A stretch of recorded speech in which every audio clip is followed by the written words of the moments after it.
Hello everyone, how are you? Myself Harish Agarwal. You watching me on my YouTube channel Study with Harish.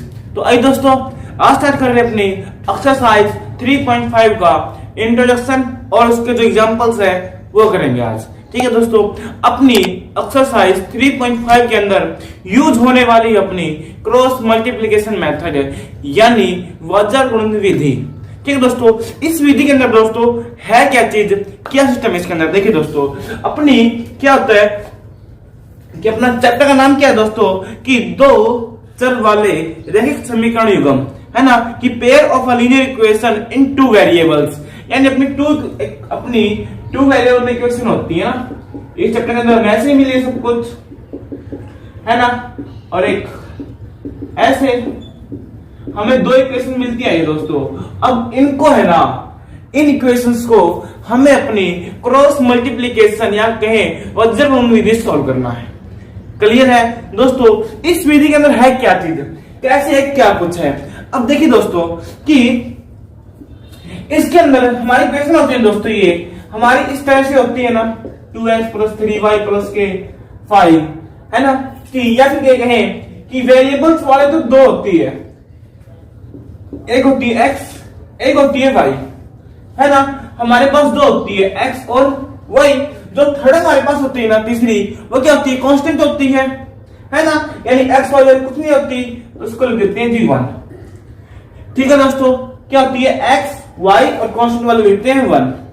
Clear. अब देखिए दोस्तों, अब question इसके है ना, अपने अलग अलग वेरिएबल है ना, कि a1 b1 c1 a2 b2 और c2, है ना। अब इनको दोस्तों कि क्या कुछ लिखें, सिंपल तरीका दोस्तों याद रख लीजिए आप, क्या 2 3 1 2 23 12। ठीक है, ये याद रख लीजिए। अब ये है क्या दोस्तों कि दो का मतलब क्या है, सेकंड वाला वेरिएबल क्या है, b1 लिख दिया एक बार। अब क्या है, तीन मतलब ये c वाला c1। अब क्या है, 1 यानी पहले वाला a1। अब क्या है, 2 यानी b वाला। इसी तरह से लिखेंगे अपने कौन से, इसी तरह दोस्तों हम लिखेंगे अपनी इक्वेशन नंबर 2 के। क्या लिखा हो पहले, 2 यानी सॉरी दोस्तों यहां पर b2 आएगा, क्या b2, 3 क्या है c2 और 1 क्या है a2 और 2 क्या है दोस्तों मेरा b2। ठीक है दोस्तों, इसके अंदर ये है, याद रखिए 23 12।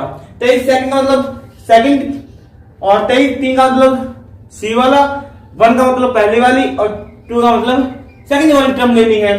ठीक है दोस्तों, अब देखिए दोस्तों इसके अंदर आगे क्या है, 3 x y में, y बटे में और 1 बटे में। ठीक है दोस्तों, अब देखिए इसका नाम क्रॉस मल्टीप्लिकेशन है, या फिर कहीं वज्र गुणन क्यों पड़ा।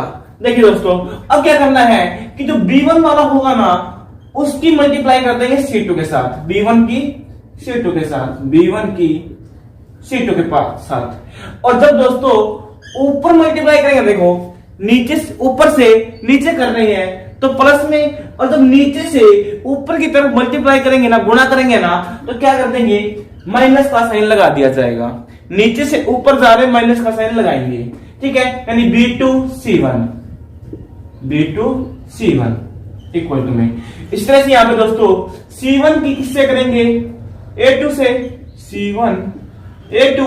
अब c2 की a1 से करेंगे, साइन आ जाएगा माइनस का, c2 a1, है ना, कि c2 a1 इक्वल टू में। इस तरह से यहां पर दोस्तों a1 की b2 से, a1 b2, अब माइनस का निशान आ जाएगा ना जब ऊपर मल्टीप्लाई करेंगे, a2 b1। ठीक है दोस्तों, अब इस तरह से जो क्रॉस का निशान बनता है ना अपना, है ना, यहां पर देख क्रॉस का, यहां पर भी और यहां पर भी, इसलिए इसका नाम पड़ा क्रॉस मल्टीप्लिकेशन मेथड है, या कहें वज्र गुणन विधि। ठीक है दोस्तों, अब देखिए यहां तक करने के बाद हमें क्वेश्चंस को कैसे सोल्व करना है, कैसे क्या कुछ हल करना है। देखिए पहले x है ना, है ना x, एक बार x को रखेंगे 1 के इक्वल, एक बार रखेंगे y को इक्वल। देखिए क्या कि x by b1 c2 is equal, sorry minus में b2 c1 इक्वल रखेंगे ये वाली टर्म अपनी, क्या 1 बाय में a1 b2 माइनस के a2 b1।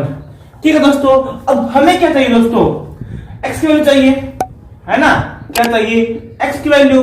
अब ये पूरी रकम किस में है, डिवाइड में है, भाग में है, उस साइड जाकर किस में हो जाएगी, मल्टीप्लाई में यानी गुणा में है, भाग में है गुणा में हो जाएगी, डिवाइड में है मल्टीप्लाई में हो जाएगी, है ना। आपको दोस्तों हिंदी और इंग्लिश मीडियम दोनों के अंदर करवा रहा हूं, मैथ नहीं है, ठीक है।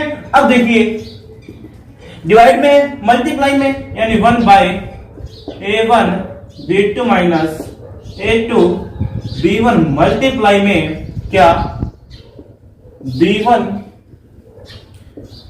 c2 माइनस के b2 c1, या फिर कहीं x इज इक्वल टू 1 से मल्टीप्लाई करेंगे सेम हो जाएगी दोस्तों अपनी, है ना, क्या b1 c2 माइनस के b2 c1 डिवाइड में a1 b2 minus a2 b1। ये आ गई दोस्तों x की वैल्यू। डायरेक्ट याद रख सकते हो तो डायरेक्ट भी आप रख सकते हैं, ठीक है। अब देखिए ये तो निकाली हमने x की, अब निकाल दोस्तों y की। क्या करते हैं कि y में c1a2 माइनस के c2a1 इज इक्वल टू में 1 बाय a1 b2 माइनस के a2 b1, ठीक है। इस तरह से दोस्तों अब देखिए ये भी डिवाइड में है, सारे मल्टीप्लाई में हो जाएगा, 1 से मल्टीप्लाई होगी सेम हो जाएगा ना अपना, ये c1a2 माइनस के c2a1 बाई में a1 b2 minus a2 b1। दोस्तों ये आई एक तो x की वैल्यू और एक आई है y की वैल्यू, दो आ गई अपनी। अब देखिए दोस्तों आप डायरेक्ट याद रखना चाहें तो डायरेक्ट याद रखते भी है ना, अपनी डायरेक्ट वैल्यू पुट करके अपना क्वेश्चन इजी बना सकते हैं आप, ठीक है। वरना ये तरीका होता है सॉल्व करने का, आपको ये मैं एग्जांपल से भी समझाऊंगा। उससे पहले अपनी जो कुछ चीजें हैं जो अपने फर्स्ट थ्री सम अपने 3.5 के अंदर उनके अंदर यूज होगी, उसको एक बार देख लेते हैं, ठीक है। अब देखते हैं इसका अभी जो थोड़ा बहुत बेसिक जो अपने 3.2 थी ना दोस्तों, उसके अंदर क्या था अपना कि लाइन इंटरसेक्ट कर रही है ना, पैरेलल है, कॉन्सेंट है, या फिर कैसे है, अपनी संगत है, असंगत है, परछेद कर रही है ना, वो चीजें थी ना, वो चीजें यूज होने वाली है। उन चीजों को मैं आपके लिए एक बार फिर से थोड़ा रिवाइज कर देता हूं, ठीक है। देखिए दोस्तों अपनी दो होती है, ये लाइंस होती है। अब देखिए दोस्तों इनके अंदर अपनी पहली चीज दोस्तों क्या होगी, पहली चीज कि अपने a1 बाई a2 अगर इक्वल ना हो किसके, अपने b1 बाई b2 के, अगर ये दो चीज इक्वल ना हो तो क्या होगा, लाइंस क्या करेगी दोस्तों, लाइंस कौन सी होगी, इंटरसेक्टिंग लाइन, इंटरसेक्टिंग लाइंस, यानी कौन सी, प्रतिच्छेदी रेखाएं, है दोस्तों। कैसे, देखिए इंटरसेक्ट में क्या दोस्तों, प्रतिच्छेदी में कि एक दूसरे क्या करती है, कट करती है ना, यानी एक दूसरे को कट कर रही है तो उनकी वैल्यू आएगी, है ना, यानी एक से कट करेगी यानी क्या आएगा, ओनली वन सॉल्यूशन, है ना, वन सॉल्यूशन आएगा, यानी केवल एक हल, ठीक है। यानी अब देखो दोस्तों जिसका हल आता है, सॉल्यूशन आता है, वो क्या होता है, अपनी संगत होती है, यानी कंसिस्टेंट होती है, यानी ये क्या होगी मेरी, ये होगी मेरी कंसिस्टेंट यानी संगत, ठीक है दोस्तों। अब देखिए आगे क्या है, सेकंड चीज हमारी क्या होती है दोस्तों कि जब हमारे तीनों के तीनों इक्वल आ जाए, है ना, कि a1 बाई a2 इक्वल आ जाए b1 बाई b2 के, और ये इक्वल आ जाए c1 बाई C2K। अब तीनों चीज इक्वल दोस्तों, बिल्कुल इक्वल है, यानी क्या होगा, वो लाइन कौन सी होगी, अपनी संपाती होगी, यानी एक दूसरे के ऊपर होगी, इस तरह से, है ना, यानी होगी कोइंसाइड लाइन, साइड लाइंस, यानी संपाती रेखाएं।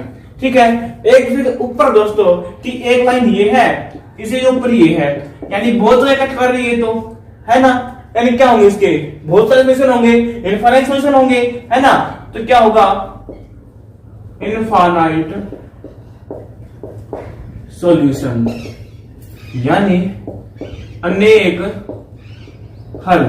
अब देखिए दोस्तों कि अपना संगत में कंसिस्टेंट में क्या होता है कि जो लाइन जिससे टकरा रही है, ठीक है, इसमें परिचित में क्या था, इंसेक्ट में कि दूसरे को कट कर रही थी, है ना, और इसमें क्या है, कट कर रही है, जो एक दूसरे टकराएं, एक दूसरे को कट करें, वो कौन सी होती है, संगत होती है, कंसिस्टेंट होती है, और जो ना कर रही हो वो क्या होती है, असंगत होती है, यानी इनकंसिस्टेंट होती है। ये कट कर रही है तो ये भी कौन सी हो जाएगी, मेरी कंसिस्टेंट, है ना, कंसिस्टेंट हो जाएगी, या कहें क्या, संगत। ठीक है दोस्तों, अब देखिए थर्ड चीज हमारी क्या होती है, लास्ट बच गई हमारी क्या, कि A1 बाई A2 इक्वल तो हो B1 बाई B2 के, पर ये इक्वल ना हो C1 बाई C2 के, है ना, तब क्या होगा, वो लाइन क्या होगी, मेरी पैरेलल लाइंस होगी। कौन सी, पैरेलल लाइंस, यानी समांतर रेखाएं, है दोस्तों। समानांतर बोले तो इस तरह से, अब ये दूसरे से कभी नहीं टकराएगी, कभी भी नहीं टकराएगी ना, तो कभी भी नहीं टकराएगी तो क्या नहीं आएगा, कोई भी हल नहीं आएगा, यानी कोई हल नहीं, यानी नो सॉल्यूशन, यानी दोस्तों कोई भी सॉल्यूशन नहीं आ रहा तो वो कौन सी होगी अपनी, वो हो जाएगी इनकंसिस्टेंट, है ना, यानी असंगत। ठीक है दोस्तों अगर ये चीज आपको याद है ना जो मैंने अभी बताई है, तो आपकी एक्सरसाइज 3.5 के अंदर कुछ भी डाउट नहीं रहेगा। ठीक है दोस्तों, आइए अब चलते हैं अपने एग्जांपल्स के ऊपर। ठीक है, वो करते हैं एग्जांपल नंबर 14 से। तो आइए दोस्तों, अपने क्रॉस मल्टीप्लाई का जो मेथड है, वजह गुण का जो तरीका है, विधि है, उसको पक्का करते हैं, यानी सॉलिड करते हैं, किसके द्वारा, अपने एग्जांपल्स के द्वारा। जो अपने एग्जांपल्स दिए हुए हैं 14, 15 और 16, वो करते हैं इस वीडियो में। नेक्स्ट वीडियो में करेंगे हम अपने एक्सरसाइज 3.5 के सम।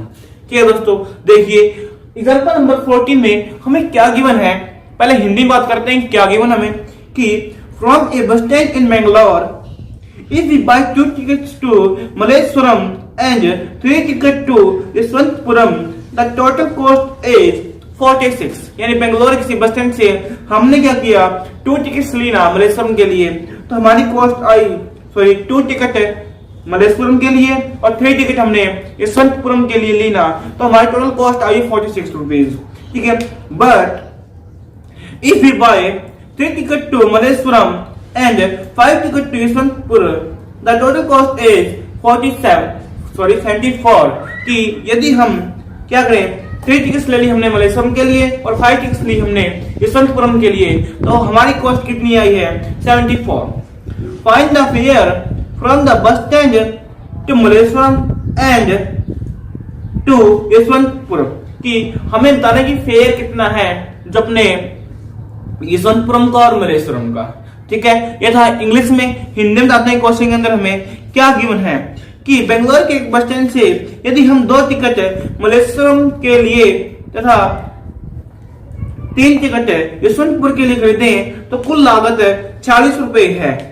ठीक है, यदि हम 3 टिकट मल्लेश्वरम और 5 टिकट यशवंतपुर के लिए खरीदे तो कुल लागत 74 रुपए है। बस स्टैंड से मल्लेश्वरम का किराया तथा बस स्टैंड यशवंतपुर का किराया ज्ञात कीजिए। यानी हमें मल्लेश्वरम का किराया और यशवंतपुरम का किराया हमें निकालना है। ठीक है, अब देखिए दोस्तों, इसको सॉल्व करते हैं किसके द्वारा, क्रॉस मल्टीप्लाई के द्वारा। अब देखिए दोस्तों, हमें निकालना क्या है, मलेश्वर का किराया, मलेश्वरम का, और यशवंतपुरम का किराया है ना, तो हमें पता नहीं है कितना है, तो हम क्या करते हैं, इन्हीं को मान लेते हैं कि लेट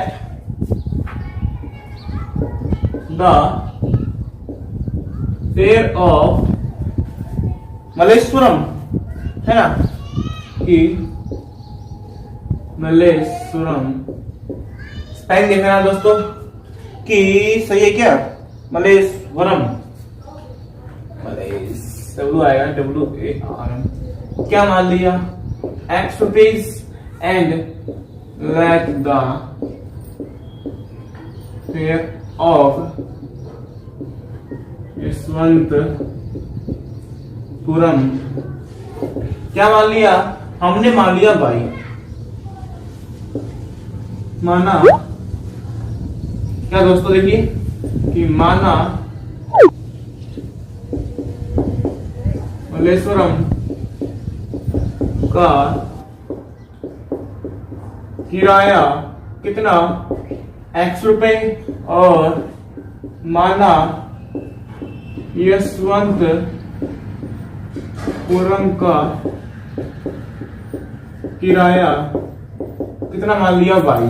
अब देखिए दोस्तों कि ATQ यानी अकॉर्डिंग टू क्वेश्चन कि प्रश्न के अनुसार क्या दिया हुआ है, 3 टिकट खरीद रहे हैं मलेश्वरम के लिए, मलेश्वरम के लिए एक टिकट लगते हैं X रुपए, तो 3 टिकट कितना लगेंगे, 3 के 3X लगेंगे, है ना, और ये खरीदा, सॉरी 2 टिकट्स, कितनी है 2, है ना, और क्या खरीदा है, 3 टिकट खरीदी है यशवंतपुरम के लिए, तो ये हो गया, और इन दोनों के लगते हैं कुल 47 रुपए 40, ठीक है।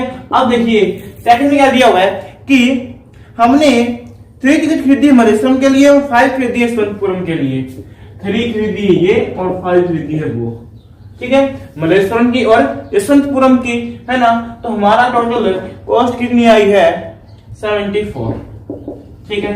इक्वेशन 1 एंड इक्वेशन 2 सॉल्व करते हैं इसको, है ना, देखिए क्या करते हैं जी, लिख दिया पहले x, फिर थोड़ा गैप देकर y, और फिर थोड़ा गैप देकर 1 लिख दिया।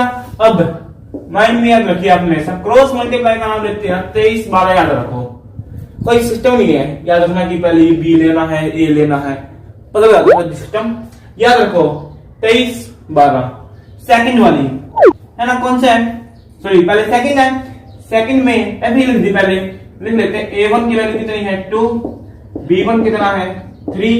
अब देखिए दोस्तों इसके अंदर एक बात रहेगी दोस्तों कि क्या, कि इसमें जब हमारा है ना, जो हमारी इक्वेशन होती है वो क्या होती है, a1x प्लस के b1y प्लस के c1 is equal to 0, equal to में क्या होता है 0, लेकिन इक्वल टू में 0 नहीं है यहाँ पर, तो हमारा पहला काम रहेगा इक्वल टू में 0 लाना, है ना, तो ये इक्वेशन क्या बन जाएगी 3x प्लस 4y, ये प्लस का साइड आकर माइनस में हो जाएगा, इक्वल टू में 0 आ गई, और इसमें 3x प्लस के 5y माइनस के 74 इज इक्वल टू 0 आ गई ना।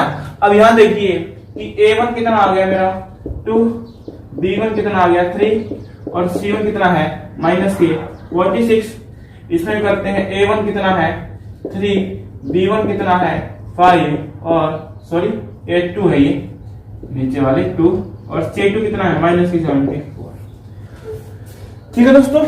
ओके जी, करते हैं फिर सॉल्व इसको, यहां से करते हैं, है ना। अब देखिए x y एंड 1, अब देखिए क्या होता है हमारा 23 12 सेकंड, यानी सेकंड वाली कौन सी होती है, b वाला, कितनी है 3 और 5, लिख दो जी 3 एंड 5। अब क्या 3 वाले क्या है -46 और -47, -46 और -70, और लिख दिया। अब क्या 1 वाले टर्म ये रही 2 एंड 3, 2 एंड 3। अब क्या 2 वाली कौन सी है 3 एंड 5, 3 एंड 5, ठीक है दोस्तों। अब देखिए क्या कि x बाय में इसकी मल्टीप्लाई इससे करते हैं, है ना, क्या 3 मल्टीप्लाई में 74 लिख दिया। जब ऊपर जाते हैं तो क्या करते हैं, माइनस का निशान आएगा ना, माइनस का आ गया जी 5 मल्टीप्लाई माइनस का 46 है तो माइनस के 46। ठीक है दोस्तों, अब देखिए क्या इक्वल टू में y बाय में इसकी मल्टीप्लाई इससे, माइनस का 46 है, माइनस के 46 मल्टीप्लाई में 3, साइन आएगा माइनस का 74 है, यानी माइनस का साइन आएगा माइनस 74, मल्टीप्लाई में क्या दोस्तों 2। क्लियर। अब 1 बाय में 2 की मल्टीप्लाई 5 से, ठीक है, और माइनस में 3 की मल्टीप्लाई 3 से। ठीक है दोस्तों, इतना करने के बाद पहले देखिए थोड़ा सॉल्व कर लेते हैं, इसको इजी बना लेते हैं। क्या x बाय में 3 की मल्टीप्लाई करेंगे 74 से तो अपने पास आएगा 4 3 12 7 3 21 22, लेकिन प्लस माइनस माइनस हो जाएगा। अब माइनस और माइनस दोस्तों प्लस 5 करेंगे 46 से, 5 4 20 5 6 30 यानी 230 है ना। अब इक्वल टू में y बाय में इसी करेंगे 3 से तो कितना आएगा 4 3 12 और 3 6 18 यानी 138, माइनस का साइन है तो माइनस का आ गया।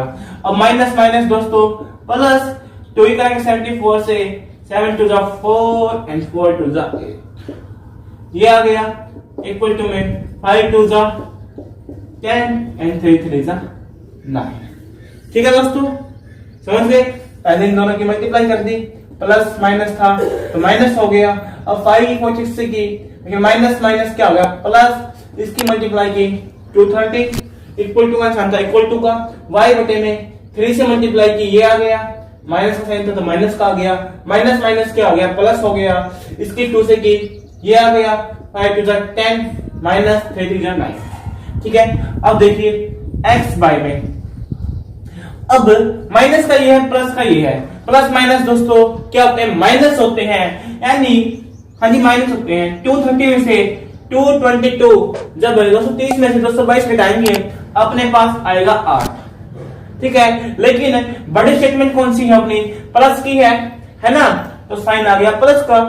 अब इक्वल टू में y बाय में, अब देखिए प्लस माइनस माइनस, जब इसमें से माइनस करेंगे तो अपने पास आएगा 10 है ना, इक्वल टू में 1 बाय 10 माइनस 9 1। ठीक है, क्लियर है।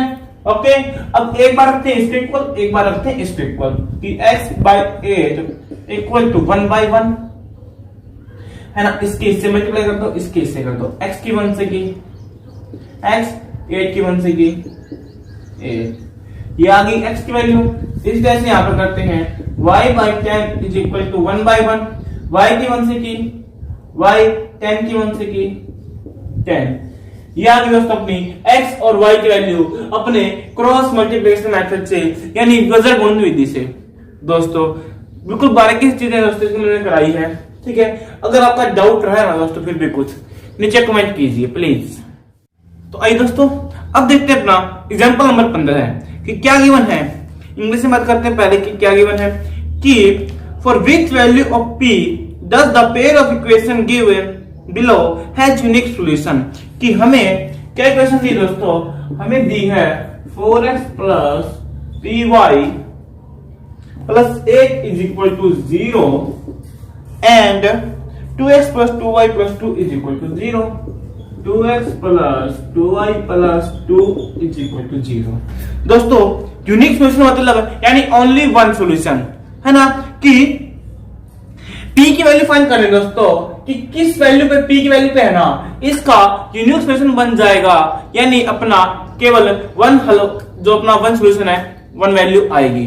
ठीक है, हिंदी में बात करते हैं p किन मानों के लिए निम्न समीकरणों के युग्म का एक अद्वितीय है, अद्वितीय हल है, कि p का क्या मान आएगा, किसका जो है हल जो अद्वितीय हो जाए, यानी केवल एक हल आए, है ना दोस्तों। अब मैंने बताया था ना आपको कि जो 3.2 का बेसिक करवाया था मैंने आपको कि ये चीजें हमारे इसके अंदर यूज होने वाली है ना, वो कैसे होंगी दोस्तों कि देखिए अब इसे पूछेगी अद्वितीय हल यानी यूनिक सॉल्यूशन, यानी केवल एक हल है वन सॉल्यूशन है ना, वो कब होगा अपना दोस्तों कि यहां देखिए पहले कि a1 कितना आ गया 4 और b1 कितना आ गया p और मेरा c1 कितना आ गया 8। अब यहां से देखिए A2 की वैल्यू कितनी आ गई 2, B2 की वैल्यू कितनी आ गई 2 और C2 में कितना आ गया 2।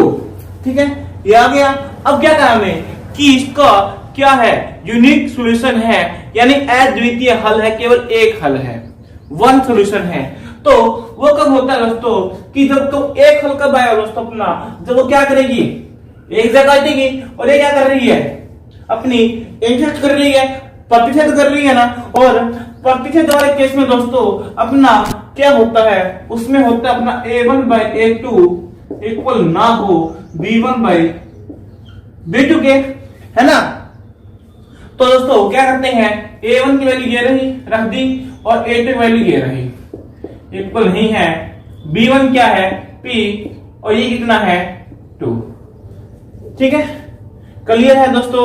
अब 2 2 जा 4, 2 नॉट इक्वल टू P/2। अब 2 डिवाइड में है उसे जाकर मल्टीप्लाई में हो जाएगा, क्या बन जाएगा P not equal to 2 × 2 P not equal to 4, है ना। यानी क्या P की वैल्यू क्या नहीं होनी चाहिए 4 नहीं होनी चाहिए, है ना। तो हमारा क्या हो जाएगा, ये क्या हो जाएगा अपना यूनिक सॉल्यूशन हो जाएगा, जिसमें ना 4 के अलावा कोई और वैल्यू हो सकती है। ठीक है, जिससे क्या हो जाए अपना कि अपना ये अद्वितीय हल अपना यूनिक सॉल्यूशन हो जाएगा। ठीक है दोस्तों, ये था सिंपल सा अपना एग्जांपल नंबर 15। आई होप समझ में आ गया होगा। तो आइए दोस्तों अब देखते हैं अपना लास्ट एग्जांपल नंबर 16। दोस्तों इसमें क्या करना है, हमें ये k की वैल्यू निकालनी है। ठीक है, देखते हैं पहले इंग्लिश के अंदर इंग्लिश क्वेश्चन में क्या गिवन है। For what value of k, कि k की क्या वैल्यू के लिए will the following pair of linear equation have infinitely many solution, कि क्या होंगे इनफाइनाइटली मैनी सॉल्यूशन, है ना। आइडिया चीजें वो अपने 3.2 वाली, है ना। कि देखिए k के किस मान के लिए, k के किस मान के लिए निम्नलिखित समीकरणों के युग्म के अपरिमित रूप से अनेक हल होंगे। दोस्तों अनेक हल कब हो सकते हैं, अनेक हल तब होंगे ना भी A1/A2 इक्वल ना हो, इक्वल हो सॉरी B1/B2 के यदि इक्वल हो C1/C2 के, ये करनी पड़ेगी अपने को, है ना। तो क्या करते हैं यहां से A1 कितना आ गया मेरा, A1 आ गया k और मेरा B1 आ गया 3 और मेरा C1 क्या आ गया, ये पूरे का पूरा क्या माइनस k-3, है ना। और A2 कितना आ गया यहाँ पे 12, B2 कितना आ गया k और C2 कितना आ गया -k। अब अनेक हल है दोस्तों, तो ये आएगा, है ना। तो क्या करते हैं कि A1/A2 equal to B1/B2 according to question, है ना, इक्वल टू C1/C2। A1 कितना दोस्तों k और B2 sorry A2 sorry equal to में ये क्या है बाद में 3/k, C1 कितना है -k, 3 डिवाइड में -1, माइनस से माइनस कैंसिल हो गया। ठीक है, अब देखिए क्या, एक बार रखते हैं इसके इक्वल इसको और एक बार रखते हैं इसको इसके इक्वल। ठीक है, ओके जी, रखते हैं ऐसे ही कहें ये दोनों इक्वल है। देखिए फिर k divide by 10 equal to k, इसकी इससे मल्टीप्लाई, इसकी इससे मल्टीप्लाई, k से मल्टीप्लाई करेंगे क्या बन जाएगा k से k स्क्वायर 12 के 3 से करेंगे कितना 36, है ना। k को हटाया कितना आया वर्गमूल आ जाएगा और एक इसका होता है +-6, यानी एक बार कितनी आई है +-6। अब करते हैं इन दोनों को सॉल्व दोस्तों।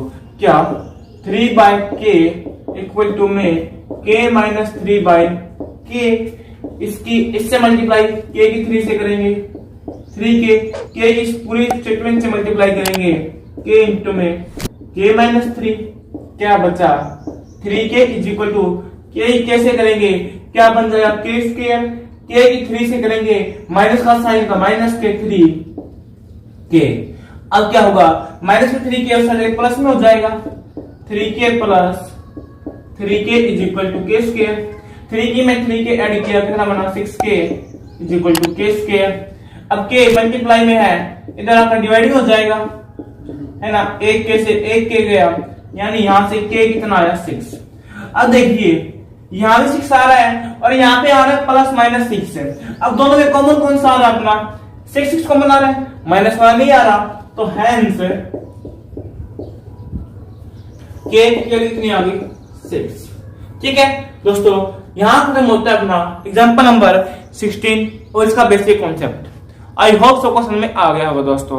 अगर कुछ भी आपका डाउट रहे ना तो प्लीज नीचे कमेंट कीजिए या फिर मुझे फेसबुक पर या इंस्टाग्राम पर फॉलो करके अपने डाउट पूछ सकते हैं, आपको आंसर जरूर मिलेगा।